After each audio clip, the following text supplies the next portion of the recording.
Les damos la más cordial bienvenida a este espacio de conversación enmarcado en la Semana de Religión de nuestro colegio, o como también la conocemos, la Semana Maranatá, que podríamos traducir como Ven Señor Jesús.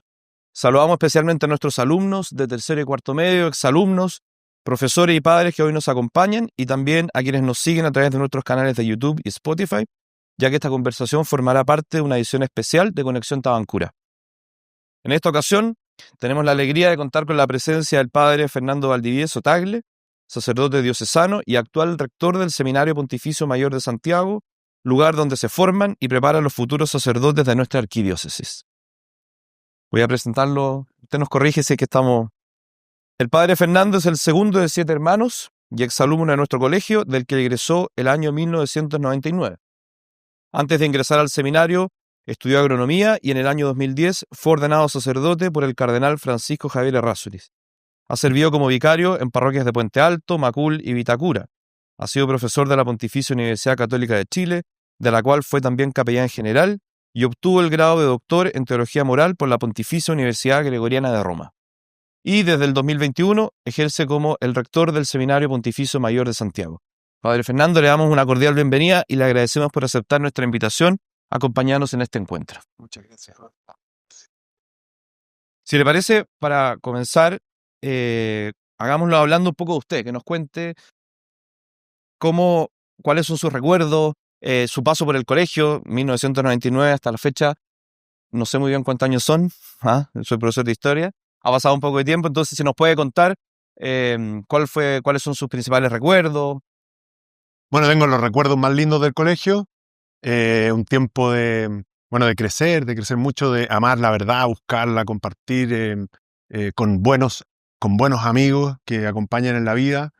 Un tiempo que también estaba Jesús bien presente en la vida, en el ethos del colegio, o sea, una cosa como que Dios tenía un lugar central, normal, y eso también me marcó mucho. Un tiempo en que habían otras construcciones, los queridos gallineros, y un tiempo en que, por ejemplo, cruzábamos a correr al cerro del frente. Hoy día está todo construido con carretera, así que sí cambió un poco, pero lo recuerdo como un tiempo muy bonito.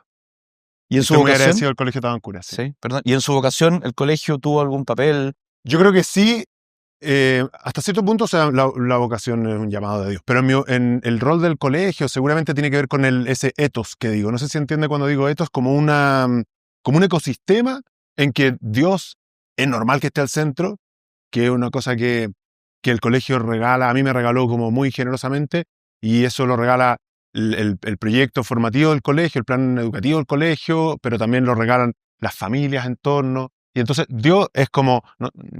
Un actor y actor principal. Entonces eso y todo lo que con eso viene fue para mí, fue como un terreno fecundo para descubrir a lo que él me llamaba, porque de eso se trata una vocación, como una invitación de parte de Dios. Perfecto, quizás entrando ya a un plano más personal, pero ¿se podría comentar algunos indicios, algunas luces que durante su periodo escolar o quizá universitario le permitieron descubrir y sintonizar con esa vocación? Yo me acuerdo que cuando era bien chico, tipo primera comunión o algo así, no sé si sería un capellán, sugirió que podía ser una idea, pedirle al buen Dios que lo llamara a uno, así lo dijo, como a una vocación consagrada. Y yo sería llamado incipiente, lo hice, pero esto es muy interiormente, o sea, no se lo dije a nadie. Y así también me acuerdo que, no sé, por los 15, 16 años decía, pero ¿por qué hice eso? Y me arrepentía terriblemente, porque lo último que yo quería, cuando estaba en los últimos años de colegio, era pensar en una vocación sacerdotal. Me parecía muy incómodo, pero sí me acordaba de esa oración de niño que había hecho, fíjate. No es que Dios me la haya cobrado, porque el Señor, como se me ha mostrado, no es así, no es un cobrador, pero sí recuerdo esos indicios. O sea, por una parte, una oración sincera de un niño, y por otra parte, no querer escuchar hablar de vocación en otras etapas. Sí, perfecto. Padre, ¿usted nos podría contar un poco? Yo sé que lleva ya desde el 2010 de sacerdote, Sí. ¿cierto? Cumplo 15 años. 15 años, sí. Los invito a todos a la celebración. 15 perfecto. Felices noviembre. acompañando. Oiga, ¿y cómo es la vida de un sacerdote diocesano? ¿Qué podríamos destacar para...? La vida de un sacerdote diocesano en la práctica es muy diversa en sus quehaceres. Has podido hacer un recuento de vida en una parroquia en Puente Alto o en una universidad como capellán o quizá normal que no salga, pero 5 años estudiando en silencio, ¿no? Eso no sale en un... Entonces es diversa, pero tiene como un centro, que es, nosotros decimos con una palabra un poco técnica, le decimos la caridad pastoral. Y cuando decimos la caridad pastoral entendemos que el amor que Dios tiene y muestra en Jesús a cada uno de sus hijos, ese amor que es de Dios para sus hijos, Él invita a algunos hombres a participar de ese amor para poder amar a sus hijos como con rostro concreto. Entonces, eso es como el eje, ese es como el eje en el que se despliega una vida del sacerdote diocesano, normalmente en torno a una parroquia, ese amor, caridad pastoral, ese amor de Dios a su pueblo con rostro concreto de un sacerdote que consuela a los enfermos, que enseña, que perdona los pecados, que alimenta con la palabra de Dios, ese amor concreto de Dios a través de los gestos y las palabras de un hombre, normalmente en la parroquia, pero de muchas otras maneras. Perfecto. ¿Y cómo llega un exalumno a nuestro colegio a ser el rector del Seminario Pontificio Mayor de Santiago? No, eso no lo sé. El Señor tiene su llamado y por un tiempo estoy acá y en otro tiempo volveré a lo mejor a Puente Alto. La misión es así. El sacerdote diocesano, dentro de esa idea de que le transmito que el centro de la caridad pastoral es un colaborador del obispo. Entonces, de un buen día al sacerdote que estaba como rector en el seminario, del cual yo también colaboré en ese equipo, lo hicieron obispo, él se llama Cristian Castro y hoy día es obispo de Los Ángeles. Y Monseñor Celestino, el arzobispo, me dice, mire, o sea, sí, me pide esa misión y por un tiempo, y cuando llegó Monseñor Chomalí, perfectamente podría haber dicho, mire, vamos a seguir otra línea, o podría hacerlo en algún momento, y sin embargo, bueno, por el momento me ha confirmado y estoy a su servicio. Sí. ¿Cuánto tiempo lleva? Voy a hacer 4 años ya, fíjate. 4 años. Sí, se suma un poco de tiempo. Qué bueno. Tengo entre algunos de los muchachos del seminario exalumnos del Tabancura, que usted estuve sacando cálculos y quizás no conoce. No, pero quizás sí. A Francisco González, el más joven, que tenemos generación 2020 ¿20 o 22? 20. Y después tenemos 18, generación 18, el Joaquín Ochagavía. Y tenemos 16, Tomás Montero, que son hartos Montero, pero Tomás es de los más chicos. Y tenemos Andrés Allende. Si no me equivoco es 14. ¿Puede ser 14? Puede ser, sí. Sí, excelente. Íbamos año por medio. Interesante. ¿Cuántos seminaristas hoy día? 20, 23. 23. ¿Y este año entró? Este año entraron 5. Ninguno del Tabancura, pero está bien. O sea, no, este año quizás no digo por la particularidad. Eso es el llamado. Hay que pedirle al Señor ahí. Sí. O sea, a mí no me extraña que el buen Dios que llama y que, como le dije, a participar de su amor, a mí no me extraña que hay una oración de la misa de ordenación sacerdotal, que es muy bonita. Dice que, bueno, que tú, Señor, que Jesucristo, a todos nos llama para ser sacerdotes por el bautismo, pero con amor de hermano, con amor fraterno, como ama un hermano, llamas a algunos de entre los hombres para servir a los hombres. Entonces, a mí no me extraña que Jesús, en ese amor de hermano, mire el Colegio Tabancura, pero esto es porque lo ha estado mirando, digamos, lo mira no solamente para llamar a sacerdotes, cuenta con el Colegio Tabancura y con sus exalumnos para el reino de Dios. Eso no me cabe duda. Pero no solamente cuenta con el Colegio Tabancura, lo que pasa es que aquí estamos en el Colegio Tabancura. Cuenta con el Colegio Tabancura para su reino. Y cuenta con ustedes que están pensando en qué estudiar, que están pensando qué hacer con su vida. El Señor cuenta contigo para su reino. Y empeñar la vida en el reino es lo más bonito que hay. Y lo hace un papá en su familia, un trabajador, un empresario, un político. Ayuda, permítame decirlo así, o no, a que fructifique y crezca el reino, que es lo más lindo que hay y que no es una cosa mía, es una cosa de Dios y que se comparte. Entonces no me extraña que en ese contexto el buen Dios mire al Colegio Tabancura para escoger, para llamar con amor de hermano a quien comparta el amor de su corazón por los demás. Que rezar por las vocaciones, entonces, ¿no? Y hay que rezar por la vocación. Y hay que rezar por las vocaciones. ¿Puedo? Sí, por supuesto. Pero hay que también, yo les quiero, pedir una ayuda, si me ayudan. Porque estoy con una campaña de que comprendamos un poco mejor y que rompamos algunos prejuicios que tenemos sobre la vocación sacerdotal. Y una de mis campañas, una de las líneas de mi campaña, que también me dirijo a las familias, que sé que nos van a escuchar, es que pensemos que es lo más normal que hay, como pensar que podría ser perfectamente posible que el Señor te llame a ti o que llame a un hijo tuyo, estoy pensando en los papás o ustedes cuando sean más grandes. Eso por una parte. Y otra cosa que quisiera transmitir es que pensar en la vocación es una cuestión automática. No es que yo cuando tenía, ¿cuántos años para la primera comunión? Entonces tenía claro que la vocación, ya les conté que no era así. Y no es que yo entré al seminario y ya soy cura, o ya voy a ser cura. ¿Quiénes de ustedes están pololeando? ¿Hay algunos que están pololeando? Poco. Bueno, no sé si poco o mucho, me estoy metiendo aquí en tercero medio, ya están grandecitos, ya. Bueno, no es que se van a casar con esa chiquilla, están viendo, están pensando que es una buena chiquilla para compartir la vida. Algunos estaban pololeando y no se sabía hasta este momento. ¿Quiere hacer alguna declaración alguno aprovechando el Spotify? No. Si entra al seminario, alguien que entre al seminario, y yo pienso, por ejemplo, piensen en un primo de ustedes, o piensen en un compañero de curso que esté haciéndose la pregunta. A mí me gustaría que fuera tan normal como que otro que se está haciendo la pregunta si pololear o no con una chiquilla. Y entra al seminario y hay un tiempo de pololeo. Que pasan 2, 3 años en el seminario y sale del seminario, no es un fracaso. ¿Cuántos pololeos? Es súper sano, que tuvieron tiempo juntos, se conocieron más y... Entonces, quisiera que me ayudaran a rezar por las vocaciones, a pensar que las vocaciones sacerdotales son como normales en el horizonte de un cristiano, y también a pensar que no es tan automático, y que es un progreso, y que me gusta la imagen de un pololeo. Interesante. Muy bien, padre. Hablemos un poco del seminario.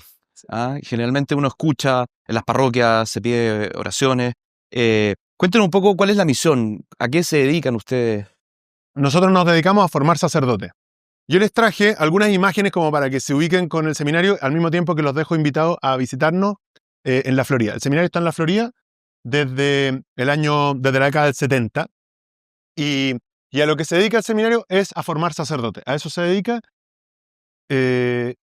Lo hace, mire, traje algo de documentos para que lo hace según las enseñanzas, las disposiciones de la Iglesia, que lo organiza la formación sacerdotal a través de unas disposiciones que son del Vaticano y cuya última versión es del 2016 a fines, o sea, 2017. Ustedes dirán que es como muy antiguo, pero están como bastante actualizadas en términos de... o sea, la anterior era como del 90, se han puesto cosas muy, muy actualizadas y, en fin. El seminario forma a través de estas disposiciones que son para todo el mundo, pero a través de, aterrizado a nosotros, un proyecto formativo del seminario que está visado por el arzobispo, Monseñor Chomalí, y que hace 2 años atrás, lo consolidamos y que establece cómo se va creciendo. Ya más adelante les cuento cuáles son las dimensiones de nuestra formación. Y las áreas de la formación. Sí. Perfecto. Aquí se ven algunas imágenes. Sí, buenísimo. Mira, yo les traje también un regalo, un libro del seminario, porque me preguntaron un poco de la historia del seminario. ¿Puedo pararme, no? Sí, por supuesto. Y por la cámara, no sé si Les traje un libro para la biblioteca, Jorge, porque hay un poquito la historia del seminario.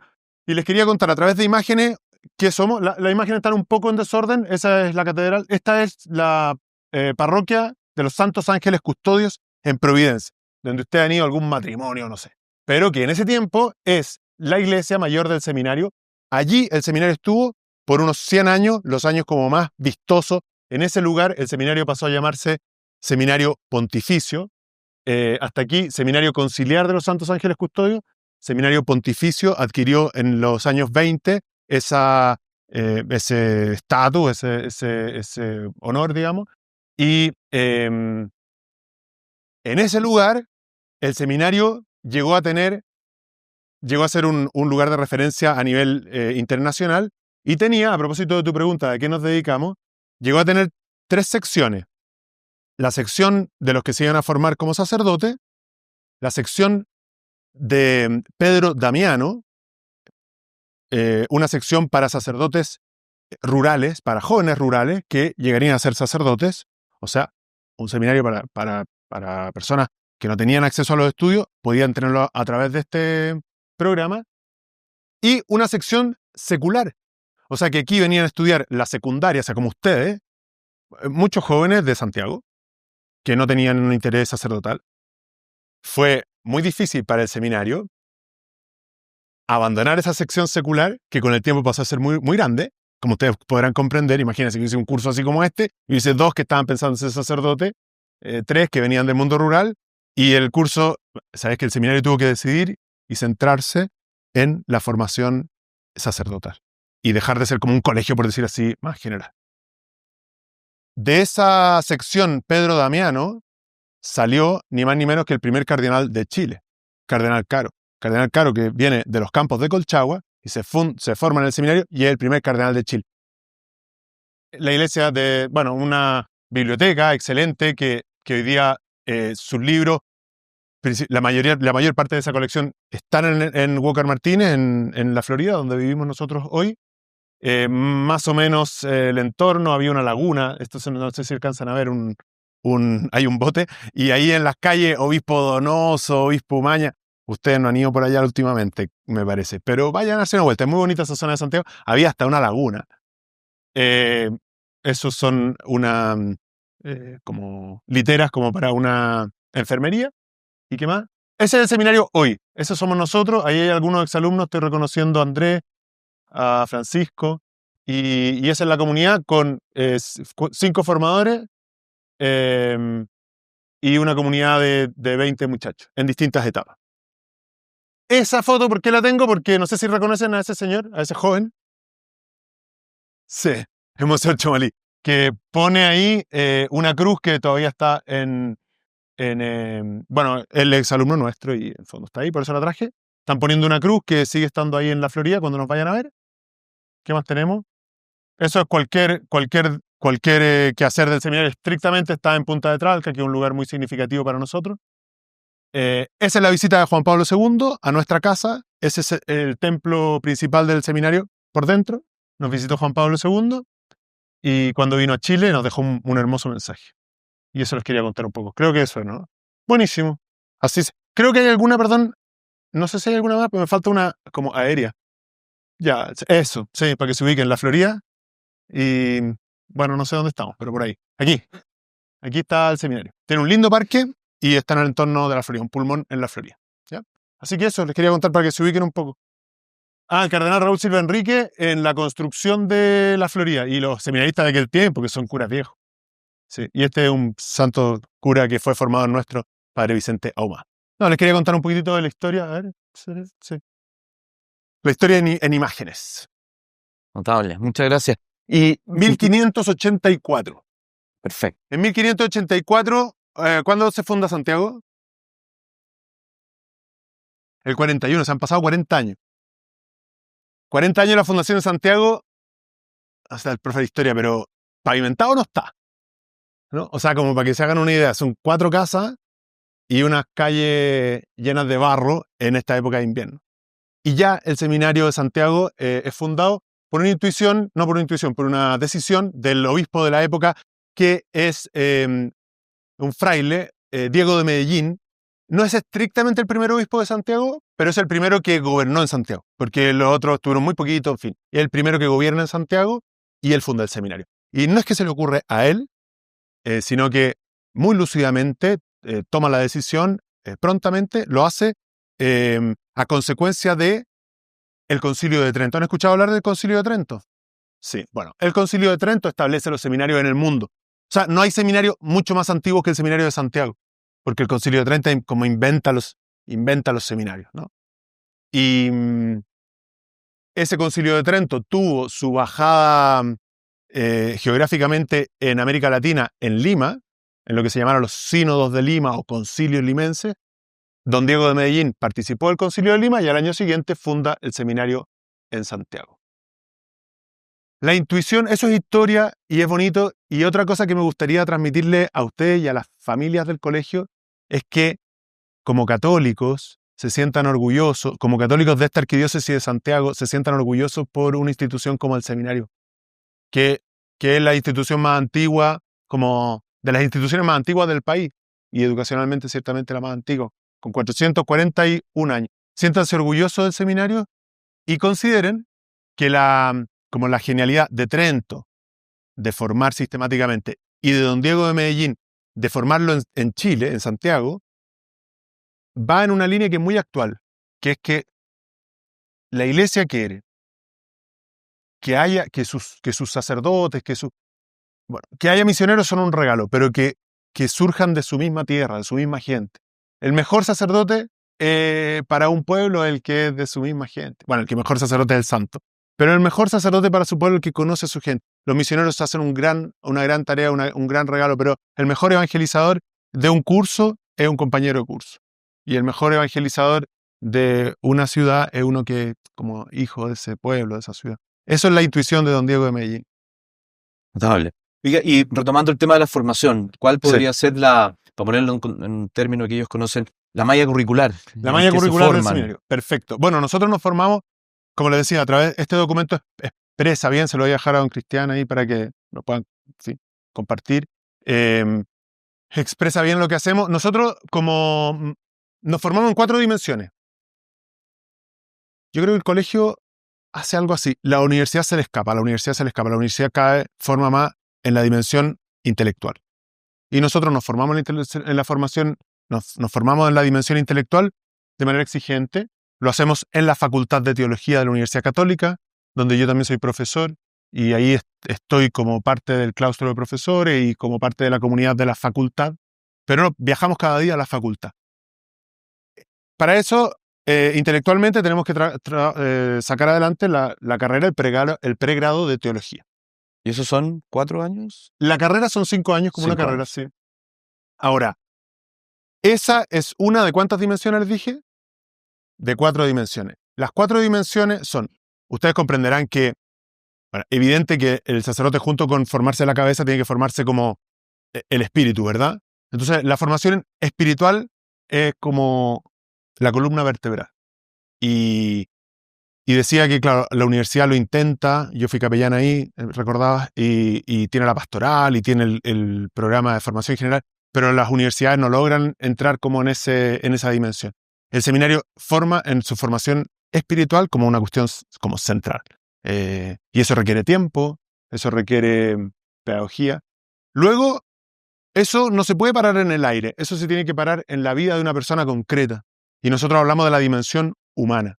Forma nuestra humanidad, ¿sí? Esto tiene cuestiones que tienen que ver con cuestiones vieron ahí haciendo deporte, una vida íntegra, una vida armónica, tiene que ver con la psicología. Nosotros tenemos una presencia importante de la psicología como ciencia auxiliar en la formación de los sacerdotes, y tiene que ver con asumirnos nosotros mismos, con la vida, con la historia, con los afectos. Nosotros formamos sacerdotes célibes. Y ser célibe no es uno que se atrofia en su capacidad de amar, sino que uno que ama de una manera muy particular y bien generosa. Y eso no se improvisa, eso se forma. La 4ª dimensión en la que formamos es que tiene un sentido de finalidad, de misión, el sentido, la formación pastoral, la dimensión pastoral. De manera que es intelectual, espiritual, humana y pastoral.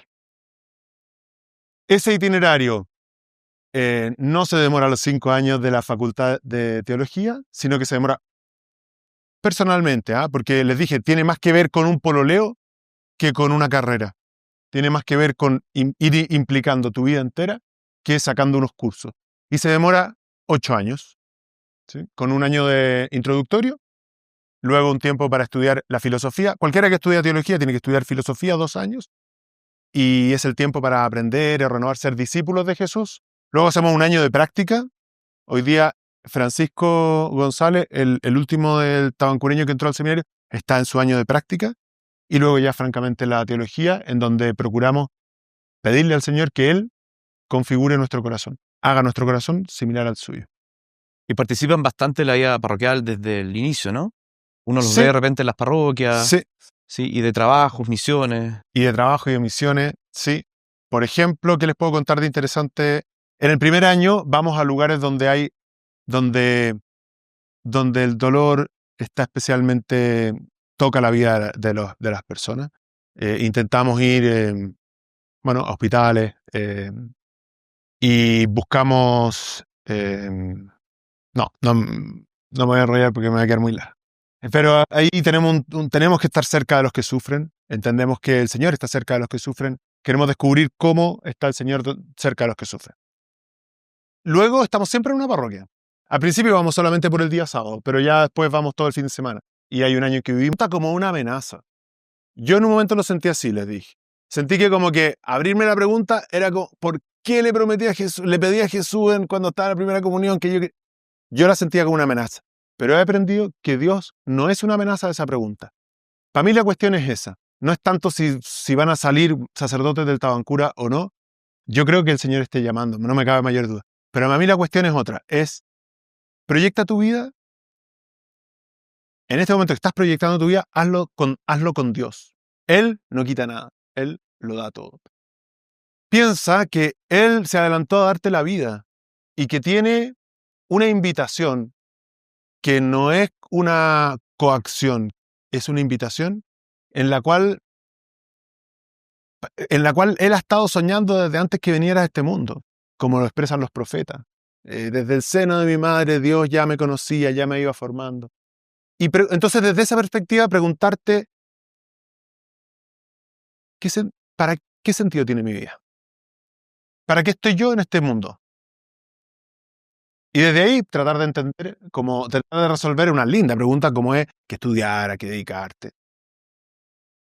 Yo les pediría, como rector del seminario, como sacerdote de la iglesia, yo les pediría que consideren que la opción sacerdotal es normal. Así como también les pediría que tuvieran la valentía de estudiar una carrera que sea un poquito menos convencional, si es que es lo que sientes que el Señor te está iluminando. Yo sé que no es tan fácil.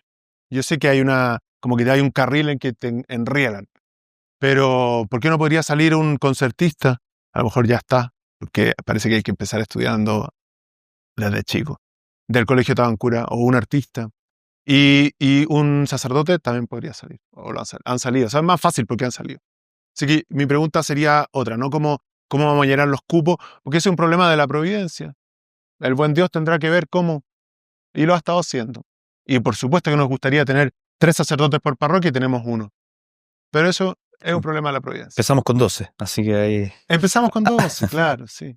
No, eso te diría así, como rector del seminario, a lo mejor es un poco contraintuitivo esto, pero a mí no me urge. No me urge que seamos un poco, por supuesto, con una preocupación seria. A mí lo que me preocupa es que los jóvenes a los que el Señor esté llamando puedan plantearse la pregunta y no estén coartados porque el riel de lo que decidió la familia o lo que todos hacen no lo deja pensar de otra manera. O el que tenga la inquietud no tenga con quién conversarla, con quién preguntar. Yo en ese sentido les tengo que animar a que quien tenga la inquietud le ponga palabra. Nadie lo va a coartar. Y si se siente un poquito manipulado, arránquese de ahí y vaya a preguntar a otro lado. Porque la vocación no es algo que otro te decide.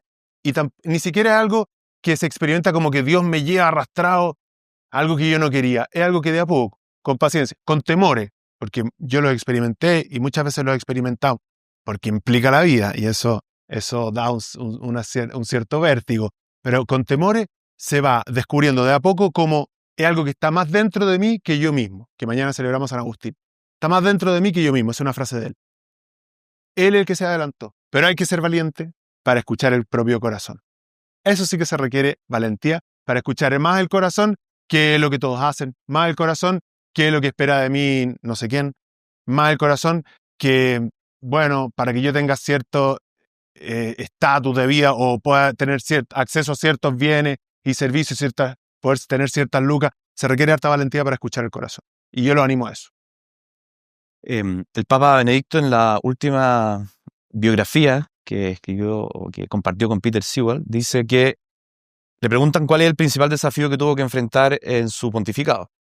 Y dice que el principal desafío fue la ausencia de Dios o el silencio de Dios, entre comillas. Entonces dice que hoy día pareciera ser que todo el mundo está preocupado de las cosas personales, lo material y todo, y que como que la capacidad de escuchar a Dios se ha atrofiado. Algo así, estoy quizá haciendo una cita muy libre. Pero a partir de eso, ¿qué consejo le daría a usted, no solo a nuestros alumnos, a la familia, a todo cristiano, para poder escuchar a Dios en este mundo como tan ruidoso, como con tantas luces, luminarias que a uno como que lo descentran de lo importante? Bueno, hacer silencio sería una buena idea. Eh, pero yo me imagino que en el colegio han aprendido a escuchar a Dios. Sería como una expectativa del colegio, ¿verdad? Es un regalo, es un regalo. Y se va aprendiendo siempre más. Yo creía cuando salía del colegio, pensé que sobre Dios yo más o menos manejaba todo, porque aprendía bien el catecismo y sabía rezar. Capté que no sabía nada, nada. Yo me dedico a la teología y todavía comprendo que cada vez entiendo menos de Dios, cada vez me es más grande. Pero sí aprendí a escucharlo. Aprendí en mi familia, aprendí en el colegio. Y yo creo que yo apostaría porque sabemos escuchar a Dios. Pero no del todo, no todavía. Sigan escuchándolo. O sea, no dejen que los ruidos de la calle tienen quien les ayude. Déjense acompañar como amigos, por ejemplo, que el tema de escuchar a Dios pueda ser un tema entre amigos. Para eso también se requiere valentía. Creo que también se requiere valentía. Pero convendría que el tema de Dios fuera un tema entre amigos también. Y por supuesto, con quienes han recorrido el camino, quizá han dado más paso en ese camino, conversar. Si alguno de acá piensa, ya sabes que la verdad es que yo nunca he escuchado a Dios. Yo estoy casi por salir del colegio el próximo año y no he escuchado a Dios. Sería buenísimo, le recomiendo que converse eso con sus amigos. Y también con un profe, con un sacerdote. Sería una linda pregunta. A lo mejor te va a sorprender descubrir que sí lo estaba escuchando, pero no le ponías todavía nombre. Yo creo que aquí tienen buenísimas herramientas para que yo vaya a dar una herramienta así más. Gracias. Oiga, ¿y de qué manera las familias que nos escuchan, los profesores, que hay algunos presentes acá, y el colegio en general, podríamos contribuir al fomento, a la promoción y sobre todo al fortalecimiento de quienes están escuchando la voz del Señor o fomentar las vocaciones? Y sabemos que no es simplemente una cosa de números, como nos dijo, no es puro voluntad, puro voluntarismo, pero ¿cómo podemos hacer? ¿Cómo podemos retomar ese ethos que usted nos habló al principio? Yo creo que hay que cuidarlo el ethos porque está como amenazado por un ethos que es más que has mencionado, que es como más materialista, más como individualista, ¿sí? Materialista como muy de las cosas materiales, individualista como yo primero. Y eso amenaza, pues eso es parte de nuestra cultura. Nosotros también estamos en esa cultura y yo también. Yo también tengo que pelear con eso. Así que yo diría en primer lugar, cuidemos ese ethos y eso se cuida teniendo a Dios como decíamos al inicio, teniéndolo como un actor principal de nuestra vida en el colegio y en la familia. Eso se cuida, no sé, bendiciendo la mesa. Eso se cuida conversando las cosas de Dios también. Eso se cuida yendo a misa todos los domingos. Así que, en primer lugar, cuidemos ese ethos. Y eso se cuida también tomando algunas opciones que vayan en contra de una perspectiva de la pura materialismo o del puro individualismo. Por ejemplo, cuando familias del colegio tienen la generosidad de abrirse a la vida y son muchos hermanos, eso es un antídoto contra la cultura individualista. Y así como esas, que son opciones grandes, también hay opciones más chicas. Así que yo cuidaría el ethos y creo que es muy lindo que el solo hecho que me hagas la pregunta, que tengamos todos la preocupación por el seminario, por las vocaciones sacerdotales, en términos de rezar por ello, pensar en ello, visitar el seminario. Yo creo que un católico maduro que está por confirmarse o se confirmó. Hay unos que se van a confirmar. Se van a confirmar algunos. Tendría que conocer el seminario de su diócesis como parte. ¿Conoce la catedral? ¿Conoce el seminario? Es como una cosa así. No, porque no. Oye, si llegan al seminario, y entran, nadie les va a cerrar la puerta atrás. Saquémonos, por favor, una idea como de temor, de que aquí alguien me quisiera como fregar, ¿no? Porque como faltan curas, a lo mejor me dejan adentro. Se trata de eso otro que he tratado de transmitir. Perfecto, muchas gracias. Y en el mismo contexto, y ahora hablándole quizás en particular a algunos de nuestros alumnos o a quienes nos escuchan, ¿qué mensaje concreto le daría usted a un joven, quizás presente en este auditorio, o que nos escucha a través de los medios, que se está preguntando hoy día si Dios lo llama, o está ya quizás cuestionándose, preguntándose, qué consejo concreto para avanzar o para definir si es que es o no es lo que el Señor quiere para él? Así bien concreto, porque ya he dicho con lo más general, bien concreto partiría de un mensaje anterior al que se está llamando. Yo bien concreto diría, ¿y tú por qué no? O sea, eso sería lo primero. Creo que cada uno se tiene que hacer esta pregunta y obviamente cuando yo lo hago, todos piensan en el del lado, se giran para atrás, ¿no? ¿Y tú por qué no? Esa es una primera pregunta que creo que es como sana, o sea, como normal. Y, y quien diga, bueno, quien tenga la pregunta, como me dices tú, yo volvería a las palabras de Benedicto XVI, Dios no quita nada, lo da todo, esa es mi experiencia, esa es mi experiencia. Lo concreto, anímate a ponerle palabras. En tu propio corazón primero, y decir, ¿sabes qué? A lo mejor puede ser. Y después ponerla con alguien de tu confianza. Yo te recomendaría un sacerdote porque lo ha vivido. Y si ese sacerdote, por alguna razón, tú sientes que como que quisiera decidir por ti, arráncate. Así tan simple. Y busca otro. Pero hazte la pregunta. Con confianza. Dios no te va a coartar. Y al final Dios siempre quiere lo mejor para uno. Es mi experiencia. Muy bien. Bueno, quizás ahora podemos dejar un espacio a algunas preguntas. Jorge, ustedes tienen esta estampita, ¿o no? Yo se las traje. La tienen todo. Bueno, yo traje unas estampitas VIP. Porque yo sé que da un poco de temor levantar la mano. Bueno, a lo mejor ustedes no. Pero traje unas estampitas VIP que hicimos para los 440 años. Nosotros somos el Seminario Santos Ángeles Custodio. Así que el que pregunte, yo respondo con una estampita, un ángel custodio, que está bien bonita. Que no tenía para todo, me perdonan. Así fomentamos las preguntas. Así fomentamos las preguntas. Ahí hay una pregunta. ¿Si te van a pasar micrófono? No, para que pueda... Se presenta primero para que lo identifique.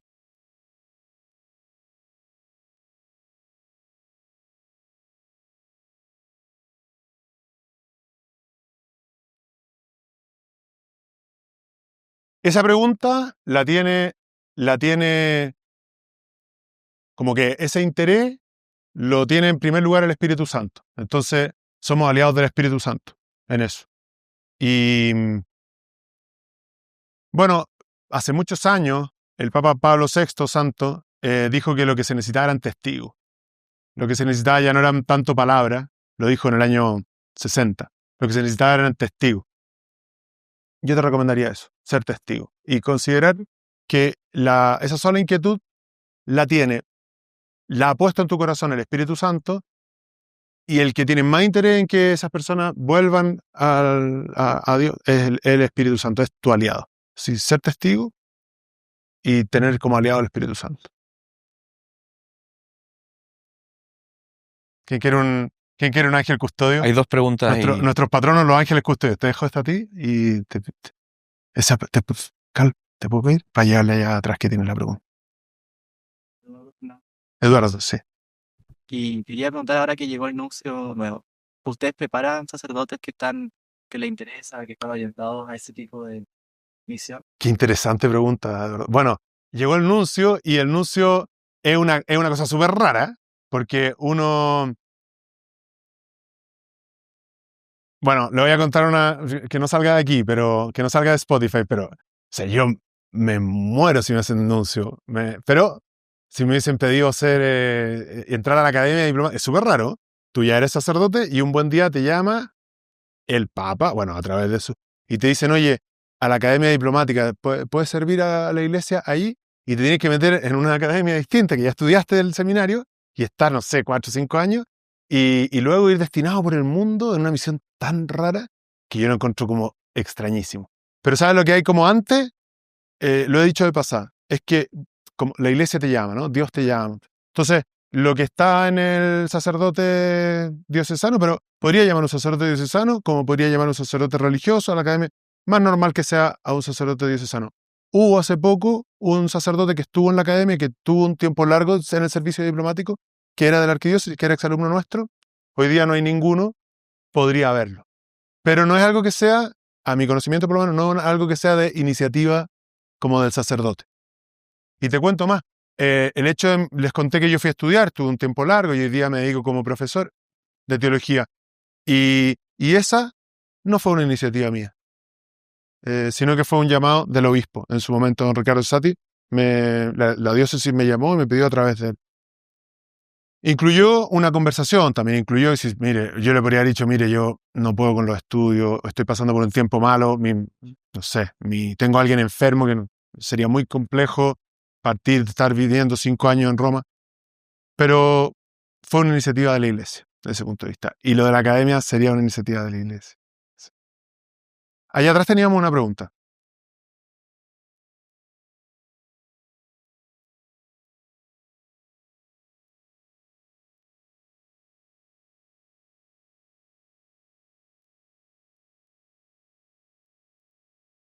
Yo creo que hay que invitar a Dios al carrete y a la fiesta. Esa sería mi recomendación. Y yo, en mi experiencia, se puede hacer, de mi experiencia, no sé si los carretes habrán cambiado demasiado a los de mi época. Se puede hacer, a veces en un carrete se da una conversa que no se da en otras instancias. Creo que para hacerlo también requiere un cierto estilo de carrete. Hay ciertos estilos de carrete en que Dios no se sentiría como a gusto. Y creo que nosotros lo sabríamos identificar. Así que yo le invitaría a Dios al carrete. Yo creo que Dios está en el carrete. Obviamente, bueno, tenemos que pensar que a Jesús le dijeron que era un bebedor y un borracho. ¿Por qué le dijeron eso? Porque muchas veces se sentó a la mesa en lo que en aquella época se consideraría como un carrete. Así que, claro, no sé bien cómo hasta dónde, qué significa. Tengo el recuerdo de los carretes de los 90, que tienen que haber sido un poco distintos. Pero invitar al Señor al carrete en tu manera personal, personalmente llevarlo, en tus opciones personales,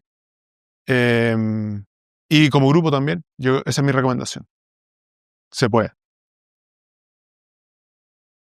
Si hay alguna otra pregunta, ahí vamos a hacer llegar el... El ángel de la guarda va para él.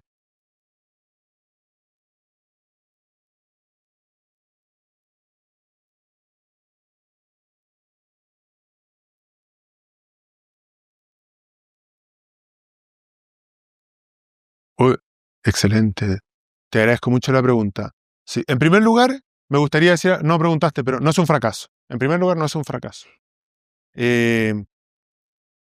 Ahora, el seminario, y lo puedes ver en el proyecto formativo, pero también en las disposiciones de la iglesia,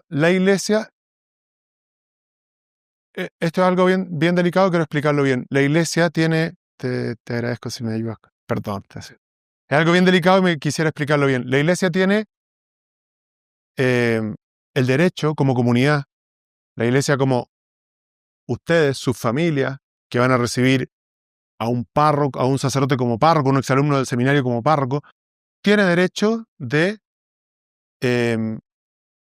elegir a quien quiera ser sacerdote. Es precioso, pero la iglesia tiene el derecho de decir, bueno, tiene las competencias, es el momento, está suficientemente preparado, es suficientemente maduro, y es necesario que la tenga. Fíjense que yo voy con frecuencia a lugares como este, o a lugares con gente mayor, y parroquias, movimientos, y constantemente una cosa que me dicen es, preocúpese de formarlos bien. ¿Ustedes están de acuerdo con eso, no? Bueno, eso incluye como contraparte, y ustedes lo comprenderán, son gente inteligente, comprenderán que es posible que un hombre que tenga todo el deseo de ser sacerdote, la iglesia en algún momento pueda ver que o no es su momento, o hay algunos como aspectos de su vida que hacen que se vea claro para la iglesia que no es su llamado. Esto no es tan fácil, Hernán. ¿Hernán me dijiste? Perdón, Aníbal, no escuché bien. Esto no es tan fácil, Aníbal. Lo más bonito es cuando el seminario, cuando se da esto, que no es tan fácil, lo más bonito es cuando el seminario logra, como una sana comunidad, mostrarle al joven que quisiera ser sacerdote, que las motivaciones pueden ser muy lindas, podrían no ser tan lindas, pero pueden ser muy lindas. Y lo más sano es cuando ese joven cae en la cuenta. Nosotros tratamos de trabajar para eso. Pero ¿puede darse el caso en que no? Puede darse el caso. Ese es un servicio que hace el rector del seminario a la iglesia. No es algo que sea como agradable de hacer, pero es algo que es parte de mi misión para el bien de ustedes, de sus parroquias, de sus comunidades. Sí. ¿Hay una última pregunta, supongo? Tenemos aquí todavía ángeles custodios. Sí. Perdón, se me cayó uno. Llévatela ya. Está Tomás. Y mucha gente, como no es sacerdote porque renuncia al hecho de poder tener una familia, Sí. entonces me gustaría saber si es que usted a veces no piensa en eso de que hubiese pasado, si es que hubiese sido sacerdote, si a veces se arrepiente o... A veces pienso, a veces con distintos aspectos. Por ejemplo, a veces pienso, o distintas etapas de la vida, distintos momentos. A veces pienso en lo bonito que es la vida conyugal y la compañía de una mujer. Eso yo lo pienso. A veces pienso en los hijos, que a ustedes quizás no les pasa tanto todavía, pero cuando uno es más grande, empieza a pensar en lo bonito que es, lo significativo que es tener hijos. Y al mismo tiempo, yo experimento algo que está escrito en el Evangelio con mi vida, pero lo experimento yo, lo experimentan los sacerdotes del colegio y otros muchos consagrados, que el que haya dado hermano, esposa, hijo, lo haya dejándolo, se haya ido a dedicarse al reino, recibirá 100 veces más. Eso yo lo experimento. Es bien loco, pero yo lo experimento. Como en hijos, dice el texto, campos, que tú dices, yo no estaría, ¿por qué razón yo podría estar aquí? O cómo llena mi corazón sacerdotal ver que una persona crece en la fe. Así que esa es un aspecto como bien exigente de nuestra vocación. Que no es que un día, no es mi experiencia y no es de la gente con que yo acompaño, con que yo comparto como sacerdote, no es como que un día esa pregunta, ese como deseo así natural, se acaba.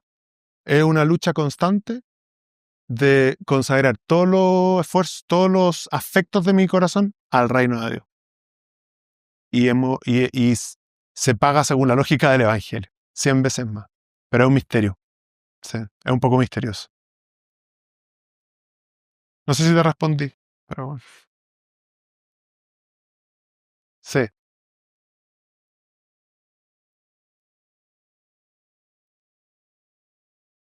Creo que no se escucha bien, Cristóbal.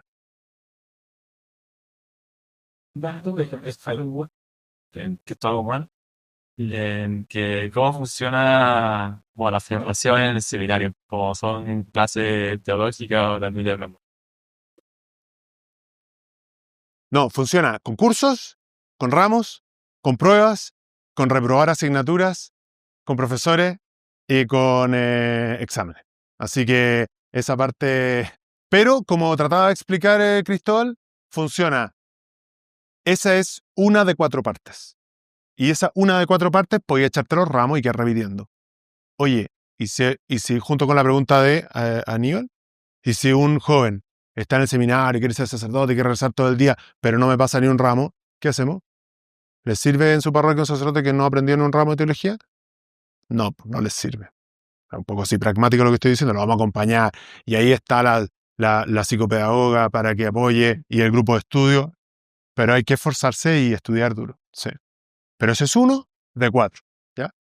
Y los otros 4 con otras herramientas, como son, tú has dicho charlas, sí, puede ser. Pero, por ejemplo, un retiro, a veces no es tanto la charla del retiro, sino estar una semana en silencio, en oración, por ejemplo. O nosotros le llamamos el acompañamiento espiritual o dirección espiritual.